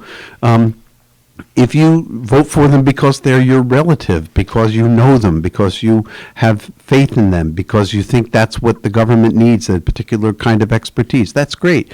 What is not a good idea is to vote against someone. to ever vote against someone. I mean, if you vote against someone for this reason or that reason, that's a really, you're creating like a negative energy, and it doesn't speak well of democracy. We should always be choosing from the better options, not the lesser of evils. And I hope that's what I portray. I in my last couple of opponents, and I vehemently disagreed on a number of issues, and that reminds me, and I will come back to that point in a moment. But we ran respectful campaigns and respectable campaigns where we put those issues out there and we let the public decide. I know I lost votes because of some of the stands that I took. And I know I gained votes because of some of the stands that I took. But I hope that the majority of people who cast their vote as a matter of character. And speaking of that, I did read this morning that somebody who I served with on the county legislature and who was a remarkable county legislator, a very bright man, brought a very significant issue to the fore. He and I ended up disagreeing vehemently on a particular issue, Jim O'Reilly, that he passed. And he was a great representative of Saugerties. He was a person who was one of the seminal people who got the Winston Farm Alliance up and running. And when he came to the county legislature, he brought his very common sense business sensibility to the budget process. I remember that specifically. And he spoke with passion and compassion on the floor. And for the life of me, I didn't know that we disagreed on fundamental issues the whole time we served. That's how well we got along then. Afterward, when he was a private citizen, he surely let me know where he stood. Right, and like Dave was talking about that ranked voting down in the city, hey, they're not going to really have any idea what's going on until after the middle of July, and then they may have to run another primary after that. Yeah. So, yeah, it's the point where they're trying to come up with a lot of different ideas of how to figure out who to vote for, and it's going to be tough. And the other question I had, Kevin, is why is it that you guys take the last minute to try to pass so many bills up in Albany? Like you said, a third of the bills you guys was passing was in the last 3 or 4 days. Right. That, to me, seems like you got the whole year up there. Why not spread them out to where you guys don't have to be there for 24, 48, 72 hours straight doing this stuff? So I can explain some of it, and some of it is inexplicable. The part that I can explain is that certain bills are routine, and they have to go through the process, and oftentimes they're not introduced until sometime mid-session or later in the session, and they still have to go through a process. And in that category, I'll include things like pension fixes, real property tax fixes, naming of highways. Oftentimes, they are submitted by the member of the legislature, go through the process, and then they're probably not ready to be taken up until toward the end of session. And then everybody does a little hurry up. Excuse me. Everybody does a little hurry up to try to make sure it happens in this session, not the other. So that's one reason. The other reason is there are controversial issues, and we kind of hope we can make the controversy go away. And we bring them through the committee process, we massage them a little bit, possibly change them, and finally we say this has to end at some point, and the closing of session is where that ends. So that's the second category of bills that I think are legitimately pushed to the end of session. It doesn't even come close to the number that we end up doing. The last category are the part I can't explain. Why are we taking up bills that are maybe controversial, and we know they're going to engender debate, but why can't they engender debate in February? Why can't they engender debate in April? Why do they have to engender debate as we're trying to close down session and figure out if there's anything important that we can't leave off the table for the coming 6 months before the legislature convenes in regular session again? So I agree with you, George. I don't know why we have to wait. I also, I mentioned this before, I'll mention it again. I do not think it's a good idea for us to be in overnight session. I think when it gets to a witching hour, we should close down and start up the next day, even if it means we have to bleed into the next week or the next week after that. Doing things at 2 o'clock in the morning doesn't make a lot of sense. So I mentioned earlier a debate that took place over a silly issue. And it was silly over the fact that it was debated. I think part of that was exhaustion. Part of it was the fact that people were like, okay, if we're going to be doing this at 2 o'clock in the morning, we're not going to Get our half a pound of flesh. we're going to get our pound of flesh, right? Exactly. So you know, for all that, we got a lot That's what done. you're saying, though. You know, we're only human after all, and even the best of us can only be productive for so long. And after a certain part, fatigue takes over, and you're, you know, you're just not going to be as astute or as sharp as you should be when you're considering those types of things. Right, and you may be more willing just to say yes, just to get out of there. And unfortunately, hey, after 48 to 72 hours, I can't blame you guys. But here's the point to think. All the outside money that comes into elections and everything, right? Could you imagine what good that money would do if that was funneled to all the organizations that help people in need and poor people? I think that's a fair point. Throughout the entire country, the billions of dollars that's spent on elections to just to get out there and to raise the money and present one-sided views or lies and everything else. If that money was funded to the organizations that really, really needed it, imagine how that would do a heck of a lot of good out there. Absolutely. And I want to address both points that you just raised. One is about the end of session and sort of capitulating just because we want to get out of town. I would venture to say, I'm going to suggest the opposite is true. If an issue was put to me at the end of session that I have some question about or disagreement with, my instinct is to say, we'll put it off to another day. Forget it. I'll just vote no, and we can deal with it another day. That actually happened on an issue that I was a strong advocate of at the end of session. The bill that came forth was incorrect, was the bad approach. And I just decided, I'll just vote no. I'll take it up later on. If it were the middle of session and I knew this was our one and only shot and that was it, I might be a little more hesitant to let it go. I'm a little more malleable mid-session than I am at the end. So the opposite for me is true. I can't say that for my colleagues. I think that the fact that we wait till the end, as I say, there's some legitimate factors and there's some less understandable factors. But either way, it's not healthy.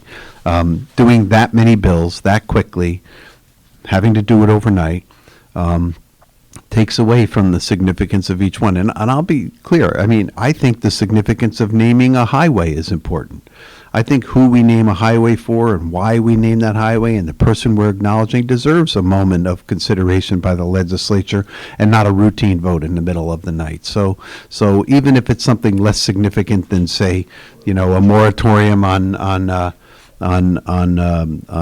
mortgages or whatever, even something as symbolic is important to take up. On the second point, the money issue, there's no question it's the poison of politics.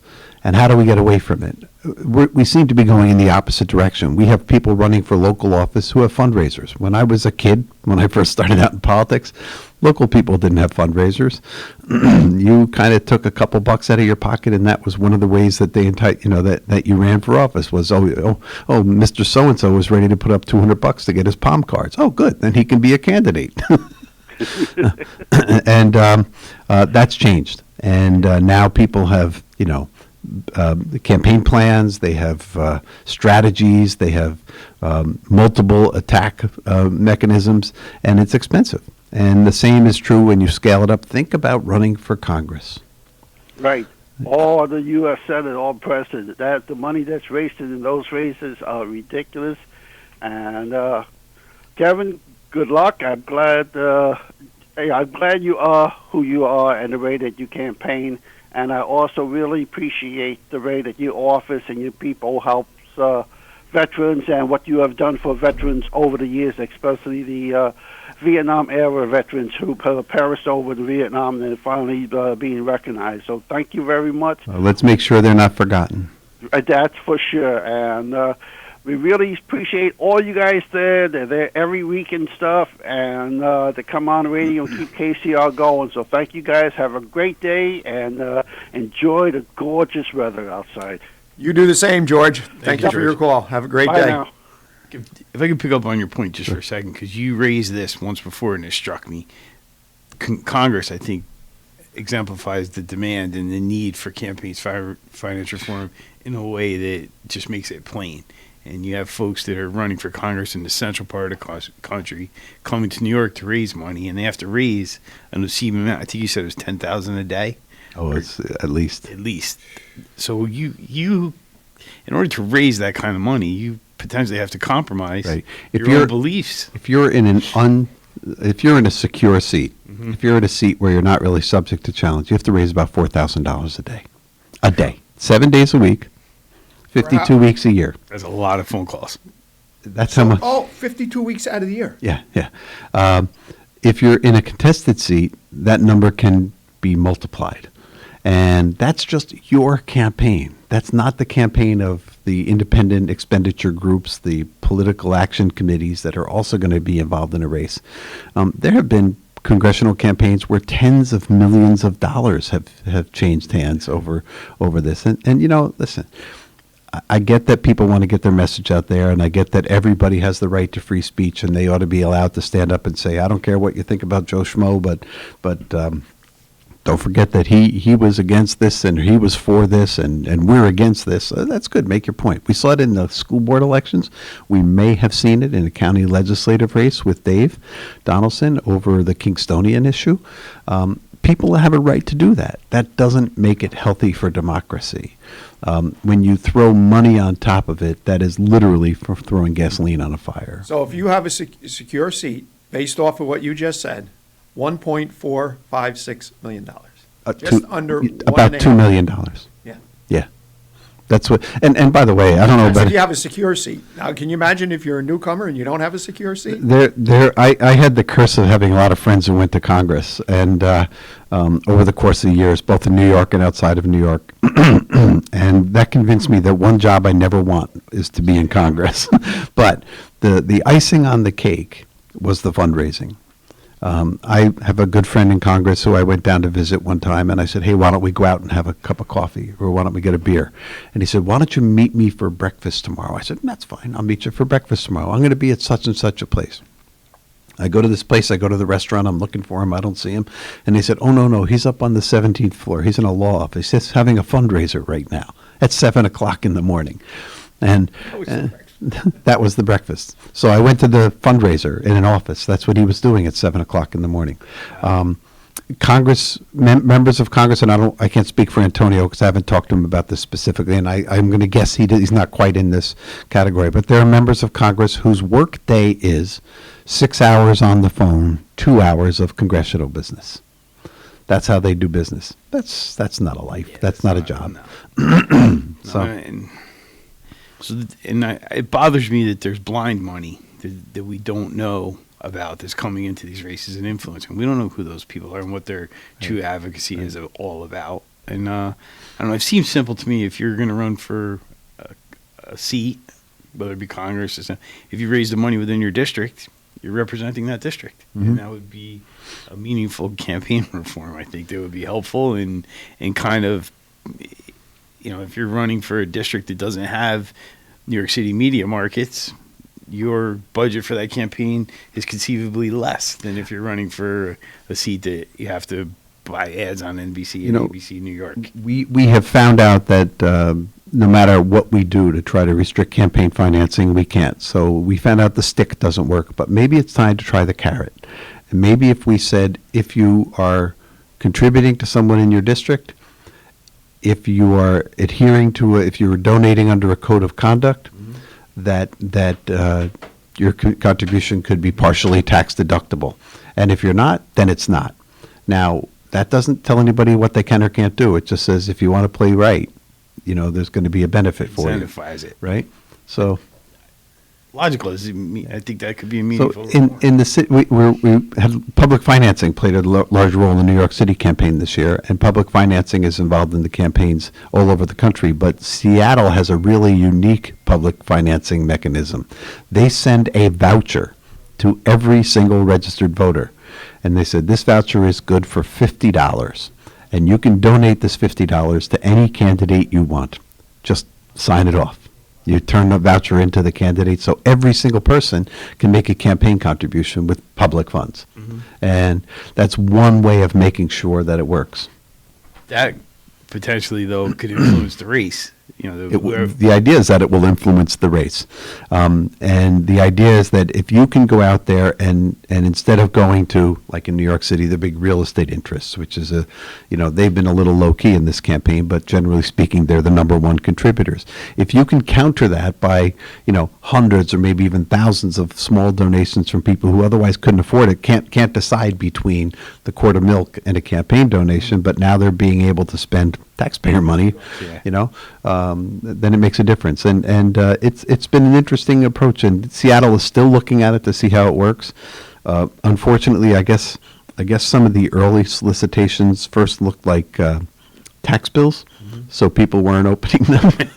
And then the next ones looked like junk mail. They were Publishers Clearinghouse giveaway. So people didn't open them. So there were people dumpster diving and going after them. Go back and get the $50 voucher out. Yeah. So, but there's, listen, whatever we do to fix it, make sure that somebody who wants to participate can participate. If they don't want to participate, I guess, uniquely in this country, that's your right. That's another means of speaking. But take a look at the 2020 presidential race. It had a record number of votes for President of the United States because everybody had a chance to vote. Had Donald Trump run in any other year, he would have had the most votes that any candidate for president ever received and won.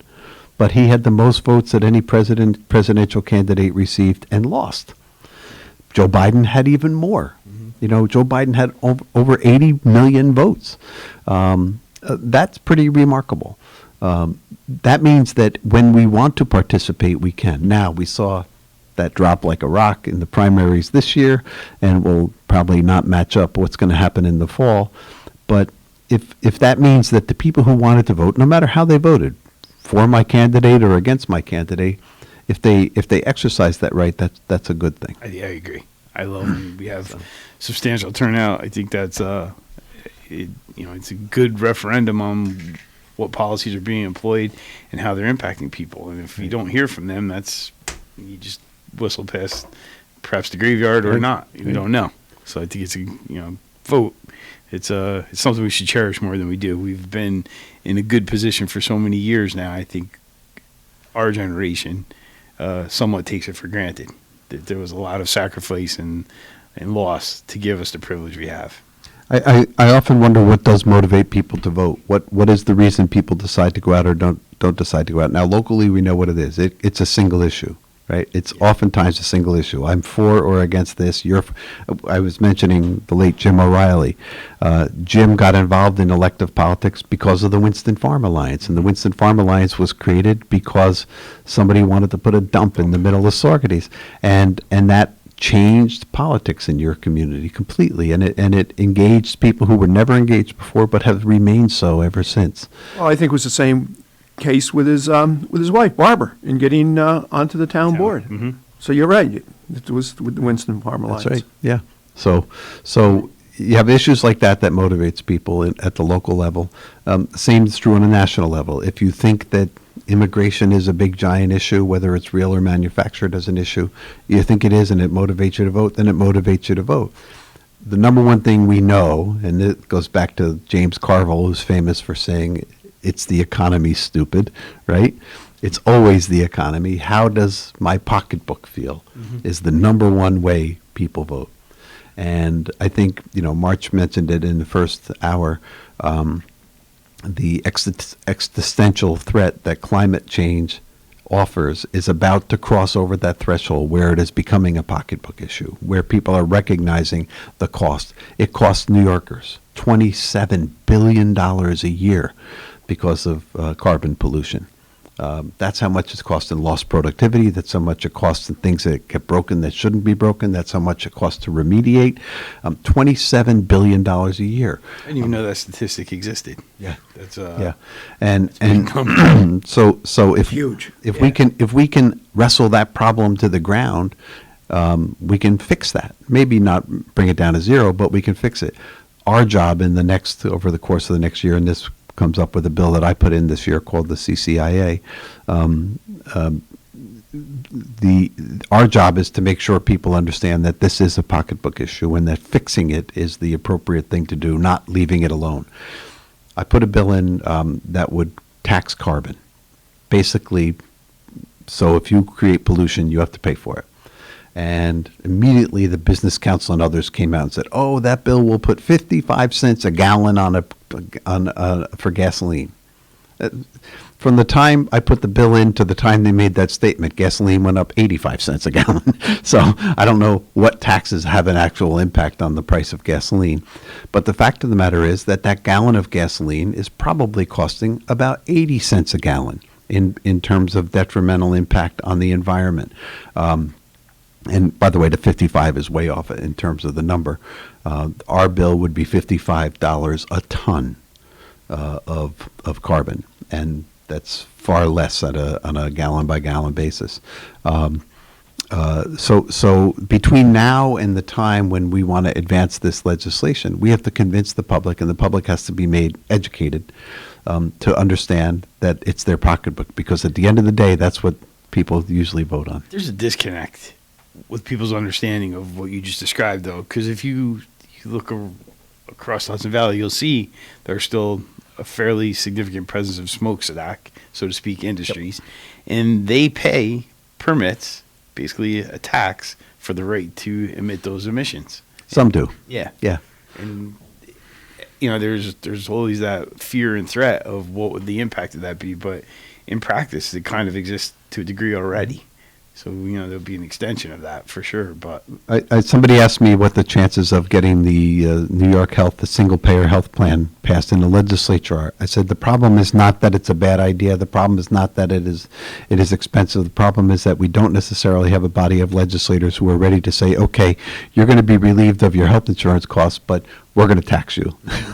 They don't want to be the ones with the pocketbook. I see we're at the close. Yes, we are fastly approaching the top of the hour. We are just about out of time. Kevin Cahill, thank you once again for taking time out of your busy day, your busy schedule. Fred Costello, likewise, thank you. Thank you, Lawrence. Happy 4th. And most importantly, thank you, listeners. We'll be back next Wednesday.